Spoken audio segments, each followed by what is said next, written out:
it's a lot of questions when it comes to that because a king is so many types of king, and it's and does everybody want to be a king? Like, you know, a lot of people don't want to be a king. Facts. And some people don't ask to be the king. They never ask. Some people really don't ask to be no king. If he asks him, that is not the person y'all should be. You don't want them to be king. If he asks him, Simba. I mean, not Simba. Wrong person. Cause Simba definitely. Well, his story is a lot more different. But I was gonna go with Lion King. I was not going Lion King. Damn, why am I thinking Lion King? I was gonna go Madagascar. Madagascar 2. What was his name? What was his name? Alex. We got Alex, we got the father, and we got the shady cat. I know we got Titi, and then we got, he had to do it, but he was like the dude's henchman or whatever. Makunga. Makunga. I got some too. I gotta watch that again. But we got Makunga.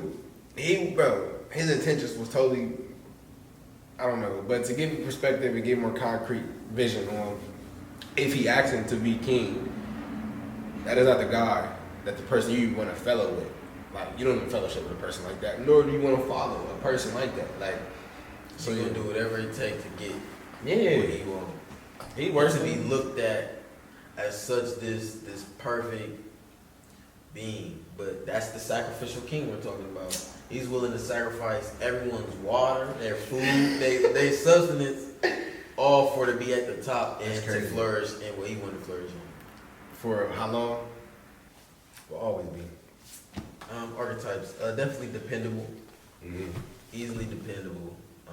You got to be able to take on more than, like, you know, what you want don't really always matter, or if at all. Now you can be a king of vices and to still enjoy your throne, but there's so many people, like that's why you'll see in movies the king is always sitting on the throne and they're always taking visits of people and always getting messages and people, because the people are talking and the people need things. They need things. You have to be a completely selfless person. Entirely. Your humility, your compromise, because you're not only compromising with your queen, and she also the secret person running these things, the secret puppet master behind all of this. Facts, because she's your first set of counsel. That is facts. And it's almost your only counsel. In the Game of Thrones, you know, that's like I keep picturing, like, especially when you keep saying people don't choose to be king. I definitely keep thinking about Game of Thrones. It's there. I'm gonna talk about Daenerys, the woman queen, Emily Clark. Like you just said, they taking orders. They're receiving messages in the wants and needs of the people. So she took over a land. I think it was like the Marine or however say. They took over it. And the thing about conquering new land is that those are not your people. So you have to become not only trusted with those people, but you have to become intertwined in those type of agricultures and terrains of what those people are used to having and used to deserving. They can hate you, and you still have to show them, like, it's still a partnership and a relationship, because where else they're gonna go? Either you leave, or you stay, or you die. Facts. And it's like they have to understand that they're all we got to either keep us going, either whether that's a long time or a short time. That's the risk they're taking by even succumbing to a new heir or a new rule, I should say. And that's dangerous. I can't be the person going to. And can you be a leader of this small group of people that has been overthrown to actually convince your people on the hush side of things to actually retaliate against a fortifying kingdom that's constantly conquering? War is. How do you tell your own people that you just used to conquer this land with to trust the people that y'all just conquered? Yeah, it's so many different loopholes to actually taking on a position of power, bro. I don't. That's dangerous, bro. But yeah, the king archetype, like, it'd be like I think the best soldiers makes the best kings. Like, definitely. I was gonna say the warrior part was my next attribute. Bruh, a great attribute. Like, yeah. You got to be able to stand front because that's the most admirable thing. You're willing to actually be the first jumper. Be the first. Be the first. Jon Snow. Or jump so no one has to. That's also a crazy attribute. That's a crazy attribute. He died. He died because oh hell. For everybody in here to live. Now you have no ruler. You must find a new heir in the next 3 months, or the next nation is coming. That would take us out To overthrow and rule. I can't imagine, bro, being that king. You always gotta watch your back. I'm not gonna lie. You gotta have eyes in the back of your head as a king. Sleepless nights, you're gonna be sleep deprived. Yeah, ain't no sleep, ain't no real food no more. Ain't nothing real no more once you take on that position of people. You take on the thoughts of everybody. Like, there's no more anything. Everything is real, but nothing feels good. Nothing is...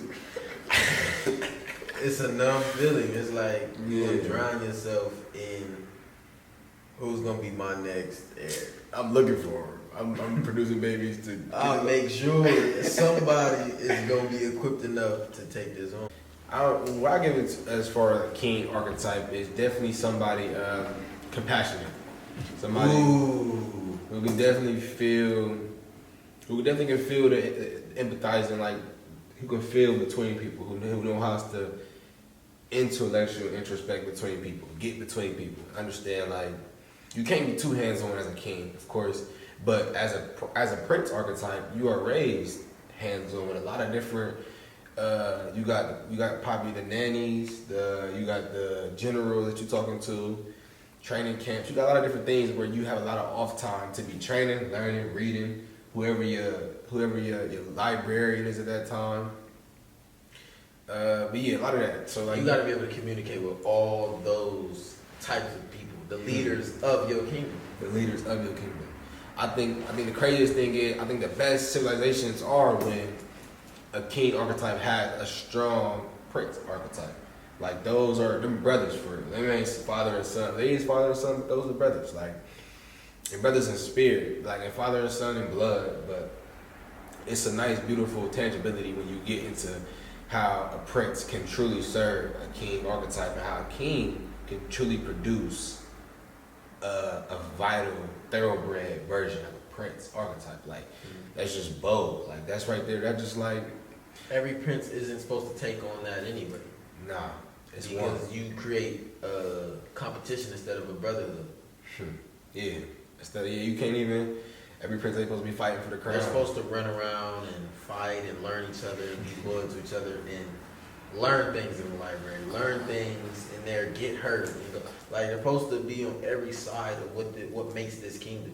Facts. And one of them understands the importance of why it works. One of them. And understands it. And the rest is going to back him in that in everything that they do because that doesn't make them any less of the council. You're still royal blood. Still royal blood. That is facts. So yeah, definitely compassionate, warrior. Not necessarily a people's person, but a lonely, a very. I'm gonna give it to lone wolf. I don't really care to say lone wolf, but I'm gonna give it to like just a simple solidarity factor, like somebody who knows how to be in solitude. Like You're going to have that. But no, you aren't alone in that. And that's why people should have many children. Because you leave your kids alone in a world where they're supposed to they shouldn't have to fight alone. I think having one child is like starting over. Like you're dying. You're eventually going to die, and then you have only one child, to where there's nothing around that one child. He might as well parent himself. He might as well bring himself into this world. Like, where is his examples of why? That's like, yeah, you starting over. You didn't give your shot to perpetuate your generations. Like, you didn't do that. And I think it's a big for him starting over because like, why are you? It's like you being a child with no parents. Like that don't make sense. You gotta learn everything over again. You gotta go through everything over again. Whether you taking the advice of your parents or not, you heard it. Whether you listen to it or not, you found out. So it's like, imagine finding out, not hearing it, and going through it and dealing with the consequences. So it's a painful experience, but it's hard to be a rebel being the only child. You got no allies to go against your parents with. facts. It's kind of gonna go along with your agenda. Definitely, I get what you mean as far as the starting over thing. It's powerful.